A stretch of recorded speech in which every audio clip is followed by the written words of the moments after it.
Приветствую, Надежда. Да, программа очень насыщенная. Сейчас мы находимся в Российском этнографическом музее, здесь, в центре Петербурга, которому в этом году исполняется 120 лет. И сейчас здесь проходит торжественное мероприятие, в котором принимает участие и якутская делегация. И в ходе этих всех торжеств будет передача новых экспонатов от нашей республики в дар этому музею. Здесь есть очень одна интересная история, очень символичная, на мой взгляд. Представляете, 120 лет назад, когда формировалась коллекция этого музея, под номером 1 списка всех экспонатов была вписана коллекция из Якутии. Это была одежда и некие предметы из бытового убранства. Так что сегодня эта коллекция будет пополнена новой шубой, которую изготовила наша знаменитая народная мастерица Анна Зверева.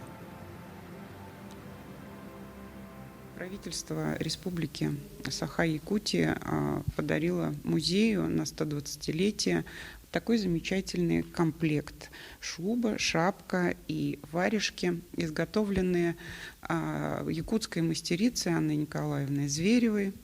И выполнен этот костюм вы видите абсолютно в традиции, и я думаю, что он займет достойное место в преддверии того, что мы готовим сейчас новую экспозицию по народам Сибири и Дальнего Востока, и задумка показать современные сохранение традиций, то наверняка эта шуба займет достойное место в экспозиции нашего музея. Также хочется сказать, что в центре Петербурга, в президентской библиотеке имени Бориса Ельцина, открылась выставка, посвященная 85-летию нашего первого президента Якутии, посвященная Михаилу Ефимовичу Николаеву. Там можно познакомиться с главными вехами его жизни, с биографией. Также там представлена информация, конечно же, о культуре и традициях Якутии, об ее истории и тем, чем живет сегодня регион, чем он гордится. И хочется сказать, что подобные выставки, посвященные региональным лидерам в этой президентской библиотеке, проводятся и открываются крайне редко. И это, конечно же, повод для гордости. И хочется сказать, что Михаил Ефимович Николаев, конечно же, внес свое имя в историю не только Якутии, но и России. Давайте послушаем, что по этому поводу сказал нам куратор выставки. Нужно сказать, что региональных лидеров, которые возглавили регион в такой сложный период, 90-е годы, фамилии которых всем известны, всем гражданам России, их немного. Поэтому, конечно, Михаил Ефимович является таким примером для подражания.